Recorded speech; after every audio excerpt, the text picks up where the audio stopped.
Voilà, nous voilà dans GeoGebra.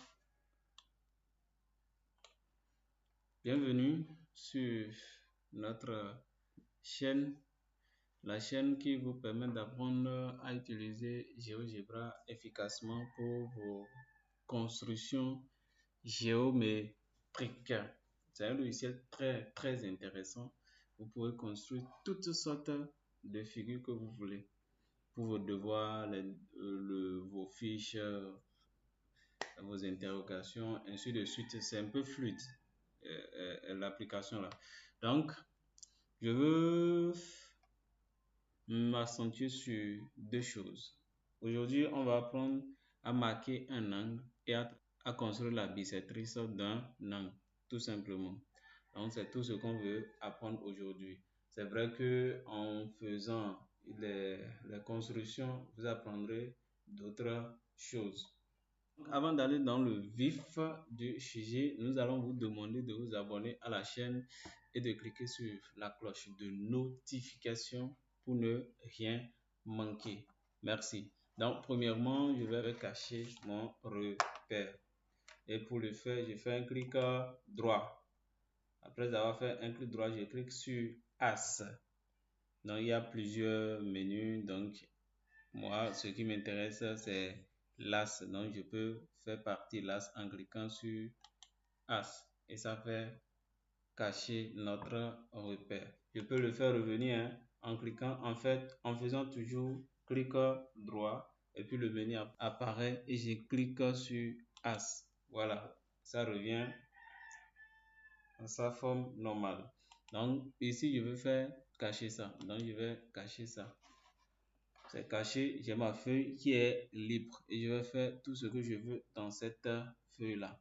Donc premièrement, je vais commencer par construire un angle.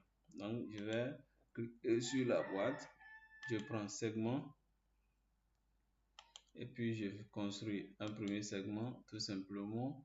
Et puis comme je veux que le sommet de mon angle soit le point A, je reviens, je clique sur le point A et puis je marque le point C. Donc, j'obtiens un angle BAC. Le sommet de l'angle ici, c'est le point A. Donc, si je veux marquer cet angle, c'est simple. Je vais revenir, cliquer sur cette boîte où c'est mis angle. Donc, je clique sur angle. Je reviens dans ma feuille. Je reviens sur mon angle. L'angle, c'est BAC ou bien CAB. Donc, je dois commencer par cliquer sur le point B ou bien sur le point C. C'est ce que je veux entre les deux. Toujours est-il que si je commence par B, le point A doit être en deuxième position. Si je commence par C, le point A doit être en deuxième position. Donc, A là, c'est toujours le point que vous allez cliquer en deuxième position, le sommet de l'angle. Donc, ici, je commence par B, je clique sur B, et puis je clique sur A. Vous allez voir, et je clique sur C, j'ai mon angle qui est marqué tout simplement. Ici, l'angle marqué, c'est 32,01 degrés. Vous voyez? Donc, c'est simple de marquer les angles sur vos figures. Maintenant, il faut notifier à votre logiciel que vous ne voulez pas des angles rentrants. Et je clique sur l'angle d'abord et puis je viens dans propriété. Je fais un clic, je clique sur l'angle et puis je fais un clic droit. Il y a un menu qui apparaît.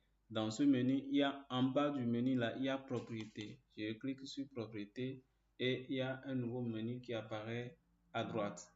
Dans ce menu là, on cherche, il y a 0 degré à 360 degrés. Ici, ça veut dire que les angles rentrants vont apparaître. Or, si moi je ne veux pas des angles rentrants, je viens ici 0 degré, 180 degrés. C'est ça que je vais prendre pour gérer mes angles. Merci. Donc, on a fini de marquer l'angle là. On peut maintenant tracer la bisectrice de cet angle. Et c'est simple. Pour le faire, je reviens sur cette boîte. Donc, je clique sur la boîte. Il y a le menu qui apparaît. Et dans ce menu là, j'ai bisectrice. Donc, je clique sur bisectrice. Et je fais le même exercice comme pour marquer l'angle là. Donc, je vais soit commencer par le point B, passant par A et aller à C, ou bien commencer par C, passant par A et aller à B. Mais ici, je vais commencer par B. Je clique sur B, je clique sur A et puis je clique sur C pour obtenir la bisectrice de mon angle, tout simplement. Merci beaucoup. Si cette vidéo vous a plu, abonnez-vous à la chaîne et cliquez sur la chaîne et la cloche de notification pour ne rien manquer sur notre chaîne. Merci beaucoup et à la prochaine. Ciao.